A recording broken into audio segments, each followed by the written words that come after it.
Voilà, j'appelle le Jean-Marie Panazol, le directeur de l'École supérieure de l'éducation nationale, de l'enseignement supérieur et de la recherche, EZNR, je ne sais pas comment on prononce l'acronyme, EZN, l'EZN, ESR, voilà. Merci. Et évidemment, alors il va traiter d'un sujet qui est majeur. On parle tous de la transformation sociétale par le numérique.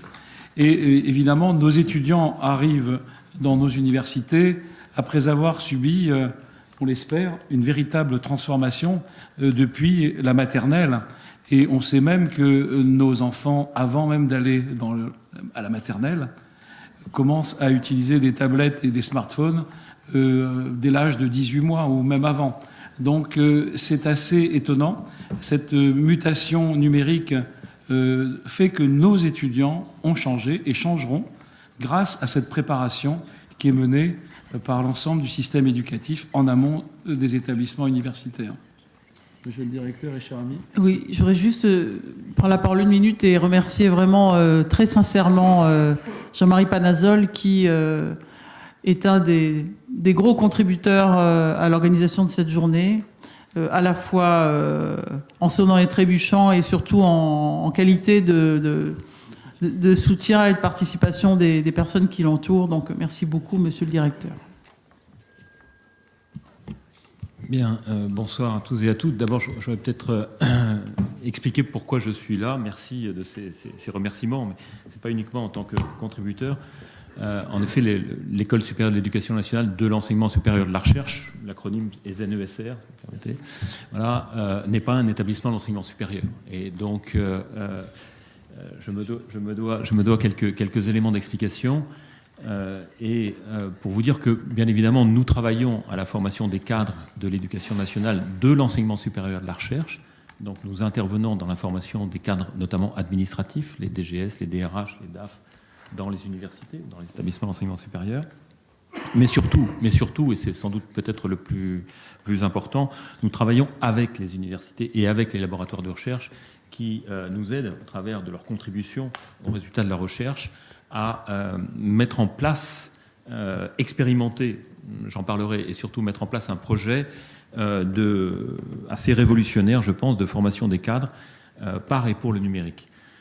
En effet, nous avons dans notre école une expérience d'une dizaine d'années à peu près de travail et d'expérimentation sur la formation, la mise en place de formations hybrides, de formation à distance et d'utilisation des outils numériques. Et nous avons surtout un projet de transformation en profondeur de cette école, mais plus généralement de la stratégie de formation des cadres de l'enseignement supérieur et de l'éducation nationale, qui s'appuie sur le numérique. J'en reparlerai pour illustrer sans doute mes propos.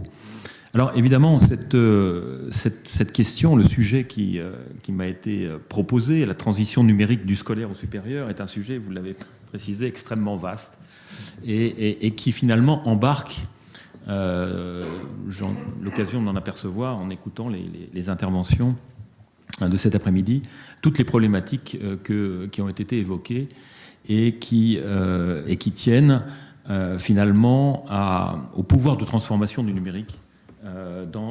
Alors certains disent en réduisant un peu dans l'acte d'enseigner, dans l'enseignement au sens générique du terme. Et même dans l'éducation, je vais essayer de répondre, mais en posant plus des questions qu'en apportant des réponses, si vous me permettez, sur cette question de la transition numérique de l'enseignement du scolaire au supérieur, donc de ce qu'on appelle dans le jargon politique la question du bac-3, bac+3.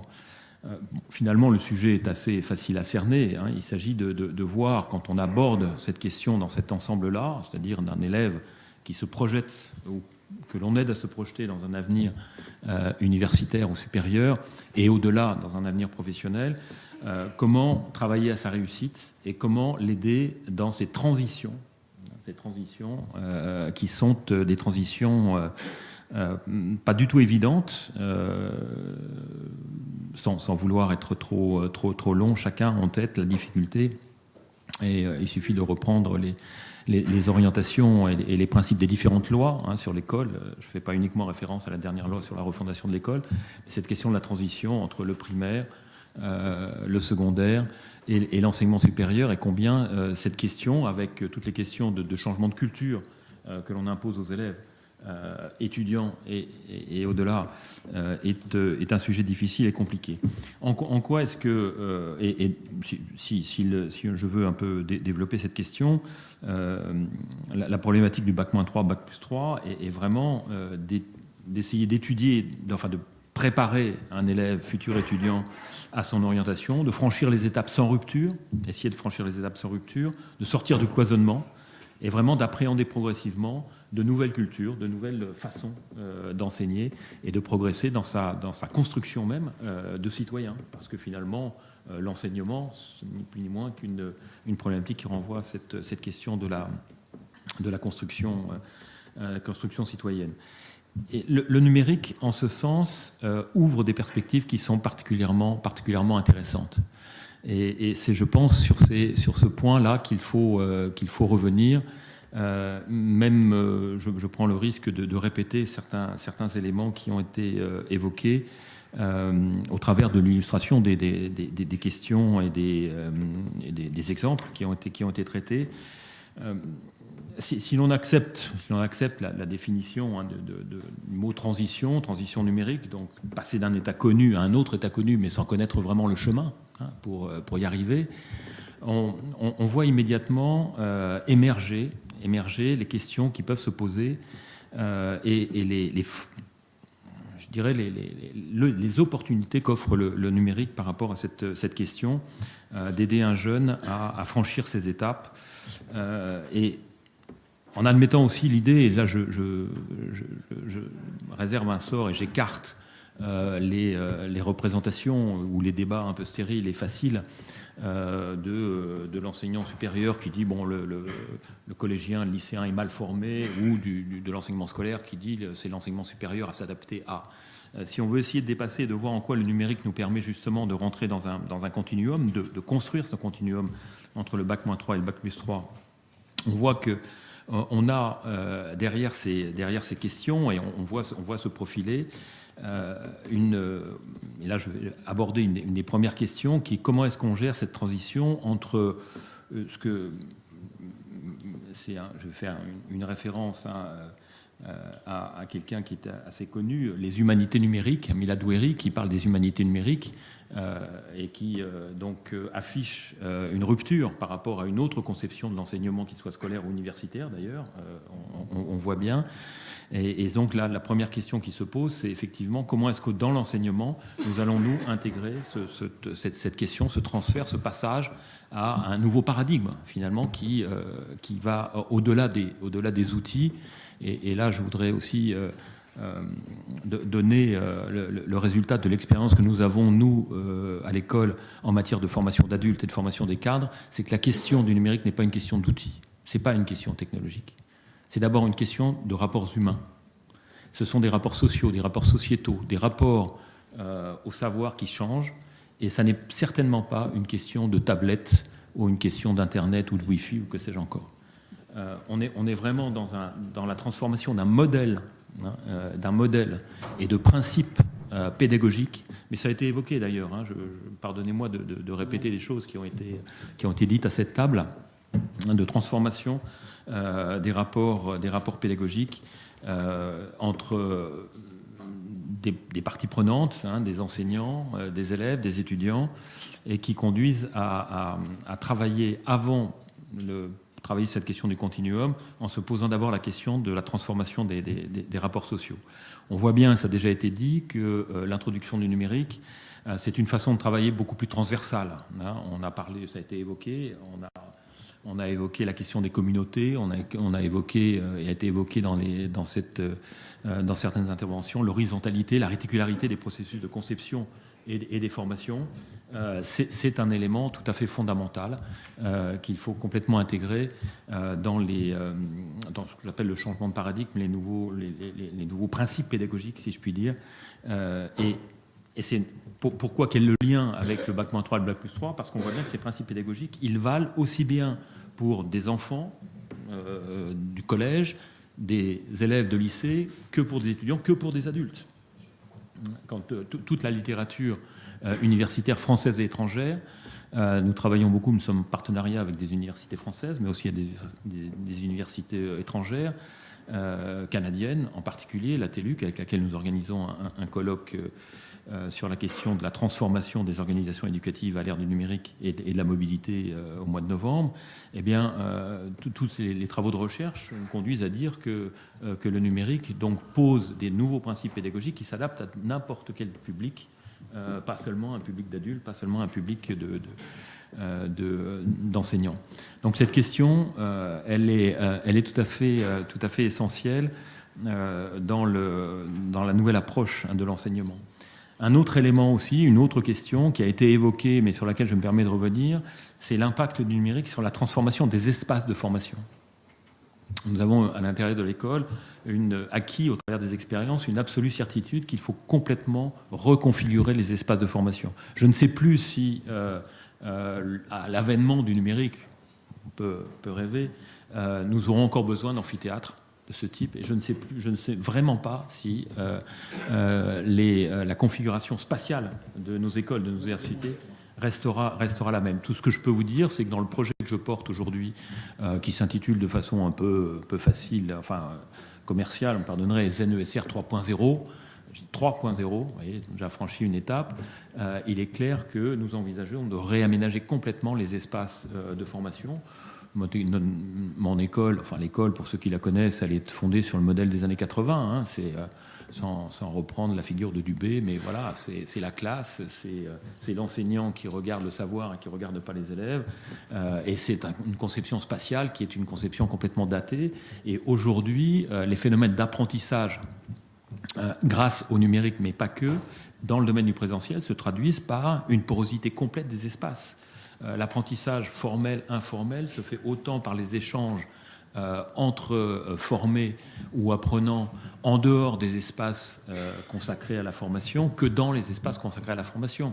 Dans les espaces consacrés à la formation, ce qu'on appelle la classe ou les espaces, la relation avec l'enseignant ou l'animateur ou le coordonnateur ou celui qui vient fédérer les énergies et développer cette intelligence collective en favorisant les échanges entre les stagiaires, cet aménagement doit être complètement reconfiguré. La disposition avec le bureau et le frontal, hein, qui rappelle toujours cette figure pédagogique classique, elle est maintenant totalement à revisiter, même si il ne faut pas être absolument dogmatique. Il y aura toujours des moments, et nous en sommes aujourd'hui l'expression, où des communications plutôt descendantes auront toujours leur légitimité. Il y a Internet derrière. Comment ? Voilà. Non, mais je n'y voyais pas une critique. C'est une. Voilà. Ça tweet de partout. Hein. Voilà. Donc on a cet élément-là aussi, hein, qui est vraiment derrière cette question du numérique. Et donc on voit également émerger une implication et une transformation du rôle des acteurs dans la formation. Et là aussi, c'est un élément tout à fait essentiel.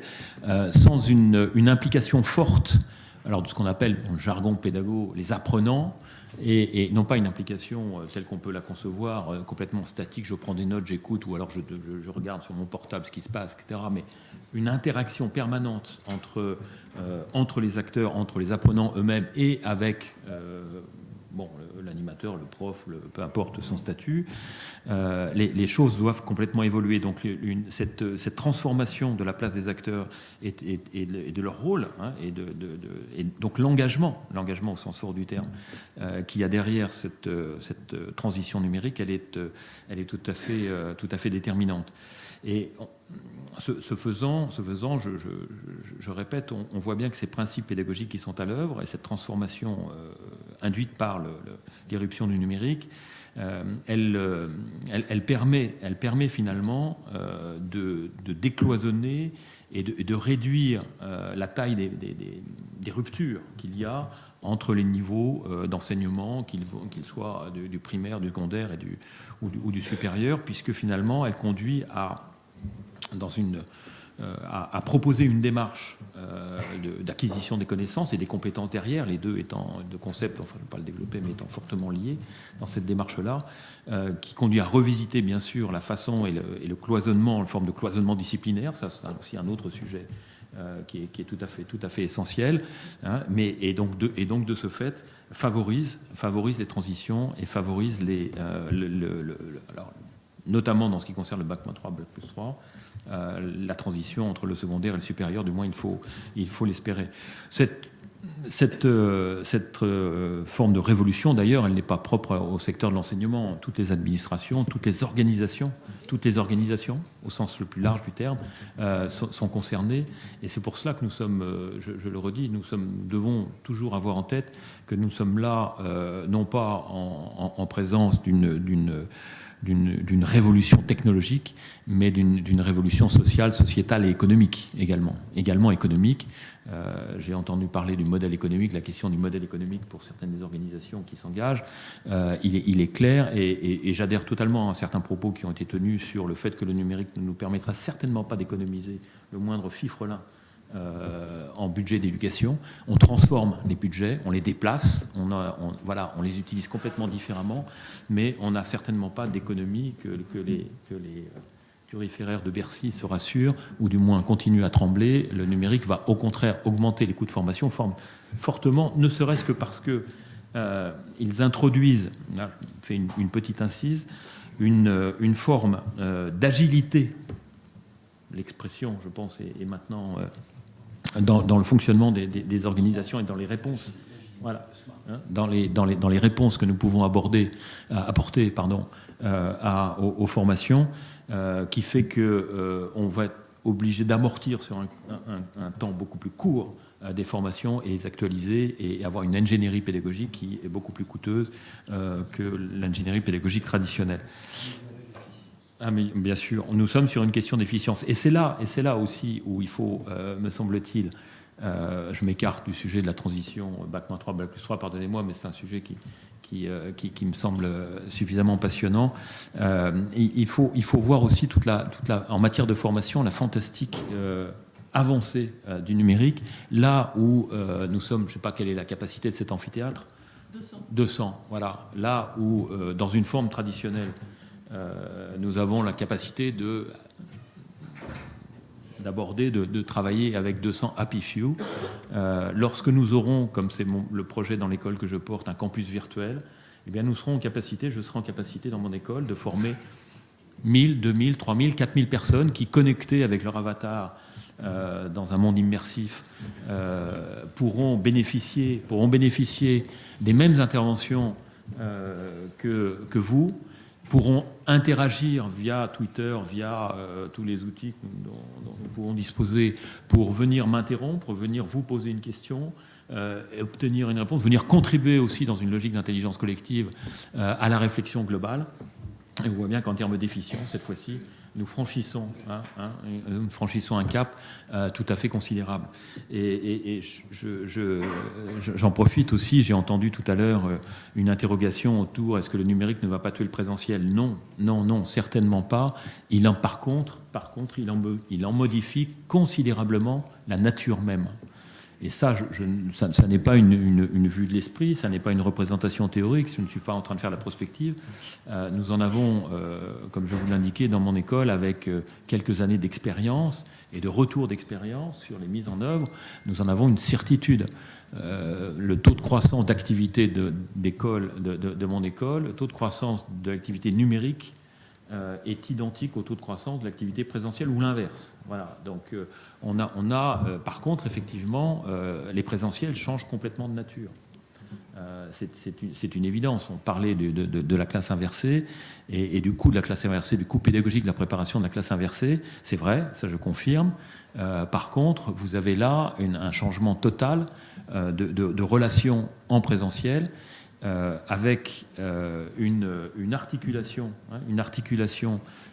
qui se crée avec un travail sur les savoirs ou sur les connaissances qui peut se faire à d'autres moments, à d'autres temps, et une réflexion sur l'appropriation de ces connaissances, la mise en perspective, la mise en relation dans un univers professionnel qu'il soit étudiant, qu'il soit scolaire ou qu'il soit dans le cadre des formations d'adultes, qui là est réservé au présentiel. Et là, on revient sur les questions de l'intérêt du travail collaboratif ou de développement de l'intelligence collective. Donc,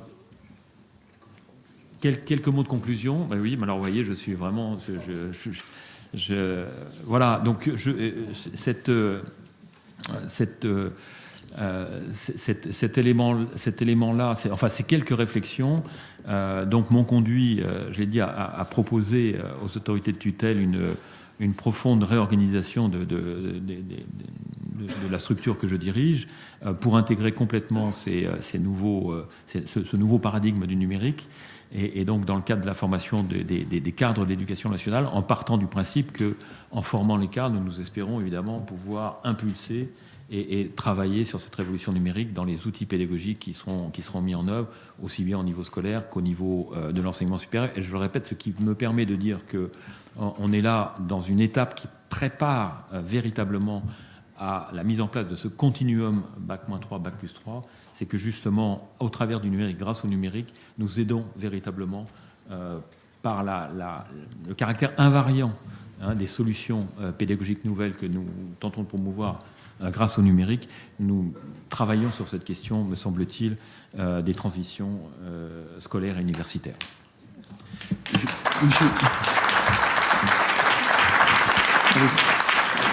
Chers collègues, je me permettrai de vous poser juste une question.